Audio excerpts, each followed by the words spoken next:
मनोज को जब प्रेरणा ने सारी बात बताई तो उसे यकीन नहीं हुआ था कि उसने प्रेरणा के साथ ऐसा व्यवहार किया था। मनोज बार बार प्रेरणा से माफी मांगता था, वह अपने किए पर पछता रहा था। ऐसे ही समय बीत रहा था। दोनों सब कुछ भूलकर अपनी जिंदगी में व्यस्त हो गए।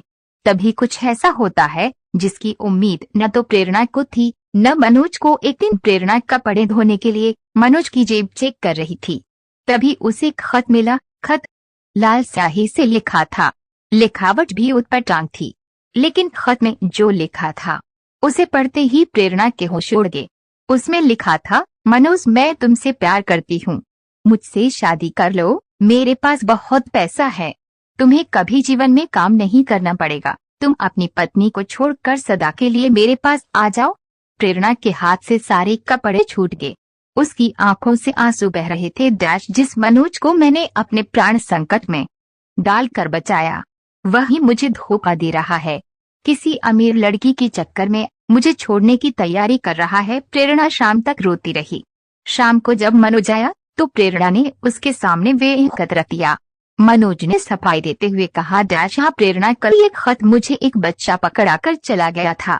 तब से मैंने कई बार इसे पढ़ा, मुझे कुछ समझ नहीं आ रहा था। शायद किसी ने मजाक किया हो या बच्चा गलती से इसे मुझे पकड़ा गया।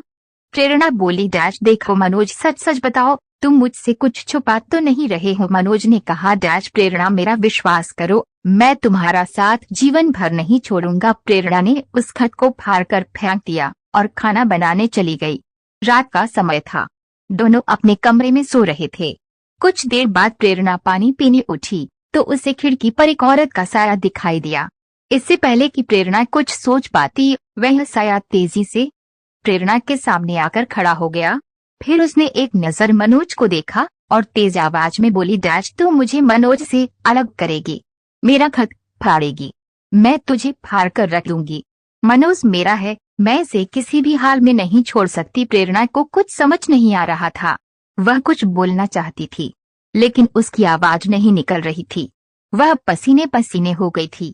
तभी वो साया आगे बढ़ा और उसने एक हाथ से प्रेरणा का गला पकड़ लिया। प्रेरणा दोनों हाथों से अपनी आंख को छुड़ाने की कोशिश कर रही थी। तभी उसकी आंख खुलती है। कमरे में कोई नहीं था। वह सपना देख रही थी। प्रेरणा चीखने लगी, मनोज मनोज, वो फिर आ गई, वो तुम्हें ले जाएगी। मनोज ने उठकर लाइट जलाई। प्रेरणा मनोज से लिपट गई। मनोज को प्रेरणा ने सारी बात बता दी। मनोज भी डर गया। उसने उठकर देखा लेकिन वहां कोई नहीं था। अगले दिन दोनों तांत्रिक के पास पहुंचे। उसने कहा, मैं जानता था वो इतनी आसानी से पीछा नहीं छोड़ेगी। मनोज बोला, बाबा कोई तो रास्ता होगा। तांत्रिक बोला, रास्ता है, तेरी मौत। पिशाचिनी तुझे मारकर पिशाच बनाना चाहती है जिससे वह तेरे साथ रह सके। प्रेरणा ने तांत्रिक की ओर गुस्से से देखा। बाबा आपके पास कोई रास्ता नहीं है तो बता दीजिए, हम कहीं और चले जाते हैं, मैं अपने पति को मरने के लिए नहीं छोड़ सकती। तांत्रिक उसी समय आंख बंद करके बैठ गया। कुछ देर बाद बोला, तुझे केवल एक ही तरीके से बचाया जा सकता है, वह है उस पिशाचिनी को धोखा देकर। मनोज बोला, लेकिन कैसे बाबा, कैसे धोखा देंगे उसे? तांत्रिक ने आगे कहना शुरू किया, तुझे ये दिखाना होगा कि तू भी उसके प्यार में पागल हो चुका है और अपनी पत्नी को छोड़ना चाहता है, लेकिन वह तुझे नहीं छोड़ रही है। ऐसे में वह प्रेरणा पर हमला करेगी, उसी समय हम उसे भस्म कर देंगे। प्रेरणा बोली, ठीक है बाबा, आप तैयारी कीजिए, मैं तैयार हूँ। मनोज ये सुनकर गुस्से में बोला, नहीं बाबा, और कोई रास्ता बताइए, इस बार भी हम चूक गए तो वह प्रेरणा को मार देगी। तांत्रिक ने कहा, बेटा तू उसकी चिंता मत कर, इसे कुछ नहीं होगा। इस बार मैं ऐसा जा बिछाऊंगा कि वे यह बच नहीं पाएगी, जैसा तांत्रिक ने बताया था। मनोज ने वैसा ही किया। वह उसी सुनसान सड़क पर पहुंचकर पिशाचिनी को बुलाने लगा। मनोज बुरी तरह रो रो कर उसे बुला रहा था। कहाँ हो तुम? मैं तुमसे प्यार करने लगा हूँ, मुझे पता है तुम भी मुझसे प्यार करती हो, मेरे पास आओ। कुछ ही देर में तेज हवा चलने लगी और मनोज को एहसास हुआ कि उसके पीछे कोई खड़ा है। पीछे एक काफी खूबसूरत लड़की खड़ी थी।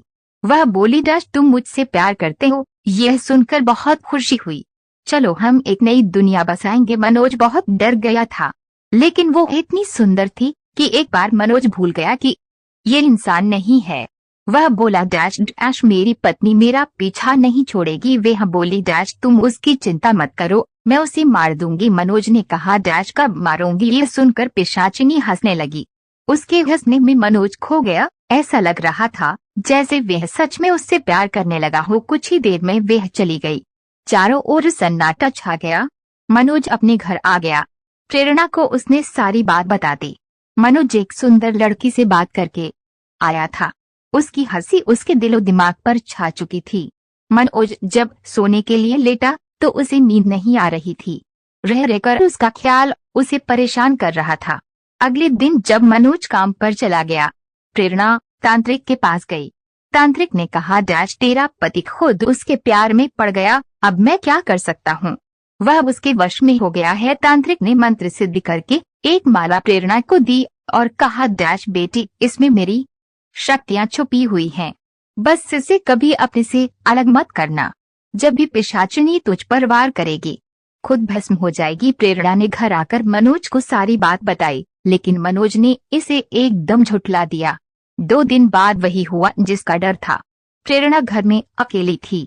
एक सुंदर सी लड़की उसके पास आई और मनोज को छोड़ने को कहने लगी। प्रेरणा समझ चुकी थी कि ये वही पिशाचिनी है। पिशाचिनी ने प्रेरणा पर वार करने के लिए जैसे ही हाथ उठाया,